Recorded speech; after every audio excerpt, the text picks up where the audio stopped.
Just by looking at a Goddard Caddis, you can tell it's going to float like a cork. And this floatability allows it to be twitched, skated, and waked on the water's surface, which will oftentimes initiate a take.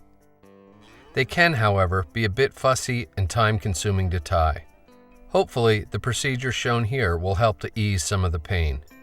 For a hook, I like a Dai-Riki number 305, and rarely tie this pattern in anything but a size 14, as it just seems to work. For thread, I'm going to use 70 Denier Ultra thread in a rusty brown to match the color of the hackle. Start your thread at the halfway point on the hook shank and take wraps rearward before snipping off the tag. The front end of the thread will mark where the deer hair body should stop and the hackle should begin. Although you can get by without it, just the smallest amount of Zap-A-Gap applied to the back end of the thread wraps will help to prevent a number of pitfalls often associated with this pattern. You can use deer, elk, or even caribou, but I believe primo strips of deer hair are a really good choice because of the straightness and length of the hair. They also come in a range of colors. You'll find the amount of deer hair you use is extremely important and something you need to get a feel for on your own. As a rough guideline, for a size 14, start with a clump about half a pencil's thickness in diameter and snip it free from the hide. Comb out the fuzzies from the butt ends and then snip them off square. Place the clump on top of the hook shank so the butt ends reach to the front of the hook eye. Make 2 loose collecting wraps with your tying thread, and while holding the clump tightly between the thumb and index finger of your left hand, apply tension to the thread. Wiggle the clump of hair side to side to get it evenly dispersed around the hook shank. Take another wrap or 2 of tying thread and give the clump another little wiggle.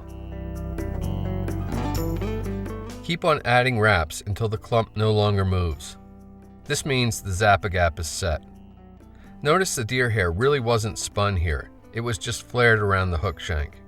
Because the Zap-A-Gap has everything locked in place, the clump can't be pushed down into the bend of the hook, which is often a problem. Once again, get hold of the deer hair and snip it to about a hook length. When you do this, don't let go of the remaining deer hair, keep it in your left hand.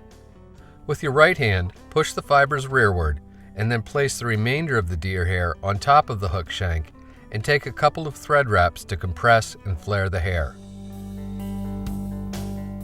You'll notice here the hair is spinning as I'm taking wraps, and this is what you want for this clump.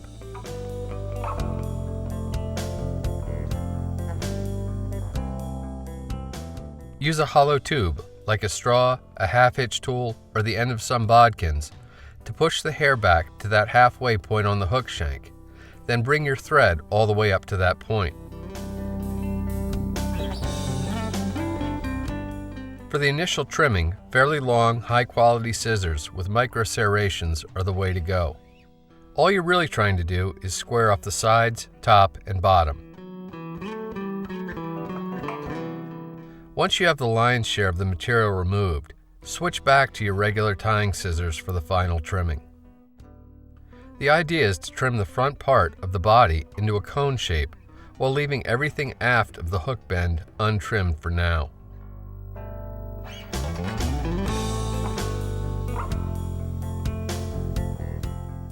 Take a few wraps of tying thread forward to make sure it's contacting bare hook shank. The remainder of the pattern uses both a hackle and a quill from a brown dry fly neck. For antennae, pluck one of the longer feathers from the back of the neck. Strip the hackle fibers off to leave just a bare stem. Double the tip end of the stem over to form a loop and then tie it on top of the hook shank. Take wraps of tying thread forward to secure the quill, but leave some space on the hook shank behind the eye. Then take nice even wraps rearward to the deer hair. It's important to keep this area smooth and even so your hackle will wrap correctly. Finally, snip the remainder of the quill off close. Select a single, appropriately sized hackle feather and pluck it from the neck. It's always a good idea to double check the size on a hackle gauge. You can see here these are right in the middle of the size 14 range. With the dull or back side of the hackle feather facing you, strip any webby fibers free from the stem, then strip another 1/4 inch or so of fibers off just the top of the stem. It should look something like this. With the dull side facing toward you, place the bare stem against the near side of the hook and take thread wraps to secure it. Ideally, the butt end should land right at the return of the hook eye. As before, take nice, even thread wraps all the way back to the deer hair. Fold the hackle forward so the remaining bare stem lays on top of the hook shank, then carefully take thread wraps to hold it there. Continue taking smooth wraps all the way back again. With this even foundation formed, bend the hackle back and then start making adjacent wraps around the hook shank. You can see how that extra bit of bare stem ensures the hackle wraps correctly. Keep taking wraps rearward, trying to make each wrap butt right up against the previous one. The smoother the foundation, the easier this is to do.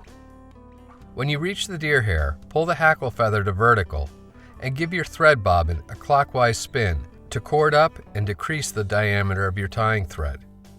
Make 3 tight wraps to absolutely secure the hackle. Pull the hackle feather down and back and begin zigzagging your thread forward through the hackle fibers.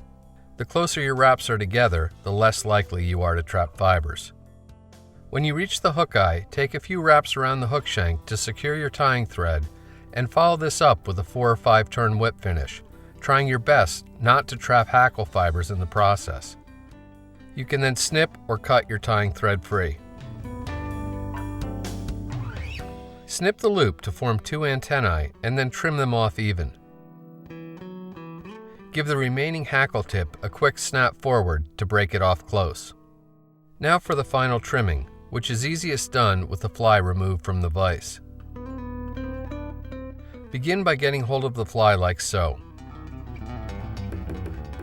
Snip the butt ends off at an angle, and then make another small reverse angle cut like so. The final fly should look something like this. Until you get used to tying them, Goddard Caddis can be a bit time consuming, but once you get the hang of it, they're almost addictive to tie. Each one is slightly different, and you always think you can do just a little better on the next one. It doesn't really matter though, they'll all catch trout.